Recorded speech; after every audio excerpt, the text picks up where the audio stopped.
yoxdur, belə dəqiq yazılmayıb. Balıqlarda üzgəzlər də var. Üzgəzlər ikiyə bölünür. Tək üzgəzlər və cüt üzgəzlərə bölünür. Uşaqlar, döş üzgəzi ilə qarın üzgəzləri hərəsindən 2 dənə olduğuna görə biz buna deyirik cüt üzgəzlər. Döş qarın üzgəzi, cüt döş üzgəzi, cüt qarın üzgəzi, cüt ayaqqabının cütü kimi olduğuna görə belə biz buna deyirik cüt üzgəzləri. Onda 2 döş üzgəzi olur, 2 qarın üzgəzi olur, cəmi nə qədər üzgəzi olur? 4 dənə cüt olur. Tək üzgəzlər nədir? Bel üzgəzi, qarın üzgəzi, bir də anal üzgəzi. Bunlar hansı üzgəzlərə aiddir? Tək üzgəzlərə aiddir. İndi siz deyə bilərsiniz ki, müəllimə, kitabda olan xanı balığında 2 dənə bel üzgəzi var. Biz buna niyə cüt demədik? Uşaqlar, cüt o deməkdir ki, ayaqqabının cütü kimi eyni simmetri oxu çəkəndə eyni simmetri oxu şəklində olsun və eyni ölçüdə, eyni formada olsun. Amma fikir verin ki, bu xanı balığında bunlar arxa-arxaya yerləşir. Ona görə də sırf xanı balığında bel üzgəzlərinin sayı 2 dənədir. Amma bu nə üzgəzi sayılmır? Cüt üzgəzi sayılmır. Bütün balıqlarda 4 dənə cüt olur. 4 cüt olur, 3 dənə tək üzgəci olur. Amma bir dənə xanı balığında nə olur? 4 cüt, 4 də tək olur. Yəni nisbət neçə olur? 1-in 1-i olur. Oldu uşaqlar, başa düşdük? Yəni bütün balıqlarda 4 cüt, yəni cüt döş, cüt qarın, 4 cüt olur.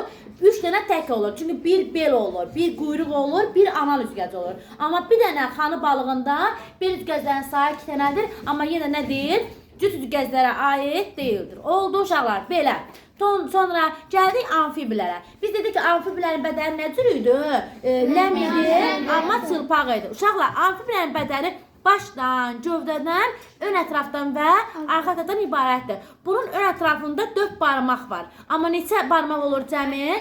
4 4 bərabəri 8 barmaq. Arxa tərəf neçə barmaqlıdır? 5 barmaqlı. Ondan arxa tərəf neçə barmaq olur? 10 barmaq. Cəmi neçə barmaq oldu?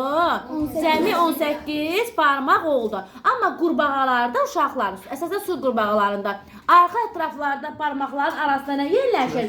Üzmə pərdələri yerləşir. Ancaq harda olur? Arxa ətrafda. Onun üçün 5 dənə barmağı varsa 4 dənə üzmə pərdəsi olur. Ona görə də arxa tərəfində olan üzmə pərdələrinin sayı ön ətrafın barmaqlarının sayına bərabərdir. Demək 8 dənə üzgəc bərabərdir 8, arxa ətrafa bərabərdir. Oldu uşaqlar, başa düşdük? Belə. Sonra keçdik sünnənlərə. Sünnənlərə nə? Bədəni hansıdan ibarətdir? Başdan, boyundan, quyruqdan, gövdədən və arxa tərəfdən ibarətdir. Uşaqlar, balıqlarda boyun fəqərəsi olmur deyə baş gövdəyə hərəkətsiz birləşib. Qurbağalarda bir dənə boyun fəqərəsi var. Onun üçün o yarım hərəkət, yəni çox qismən hərəkət edir. Amma sünnənlərdə 8 boyun fəqərəsinə rast gəlinə bilər deyə sünnənlərin başı daha yaxşı hərəkət edə bilər. Onun üçün yazıb bura nə yazıb? Baş, boyun, gövdə yazıb. Kitabımızda sırf kərtənkələnin şəkli var. Kərtənkələnin ön ətrafında da 5 barmaq var. Arxa tərəfində da nə var? 5 barmağa rast gəlinir. Sünnənlərin bədənin hər hansı bir hissəsi yerlə süründüyünə görə biz bunlara sünnənlər deyirik. Məsələn, deyir, timsahın ayaqları qısadır. Ona görə quyruğu da yerlə sürünə bilir. Amma ilanların nəyi yox idi?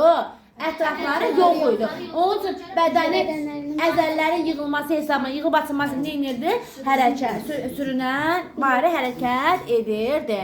Keçdik quşlara. Quşların bədəni başdır, yenə boyundur, gövdədir, yenə ətraflardan ibarətdir. Bunun ön ətrafına biz qanad deyirik, arxa ətrafı da aşağıda. Bunun qanadında neçə barmaq olur uşaqlar? Bir qanadında 3 barmaq olur. Amma ayağı neçə barmaqlıdır? 4 barmaqlıdır. Onda quşun bədənində cəmi neçə barmaq olur? 6 üstə gəl 8 bərabərdir. 14, cəmi 14 barmağa rast gəlinir. Quşların bədəni xaricdən örtülmüşdür. Lələşlərlə örtülmüşdür. Keçdik məməllərə. Məməllərin bədəni xaricdən tüklə örtülmüşdür və bədəni başdan, yenə boyundan, məməlinin əsasən boyunun neçə fəqərə olur? 7 fəqərə.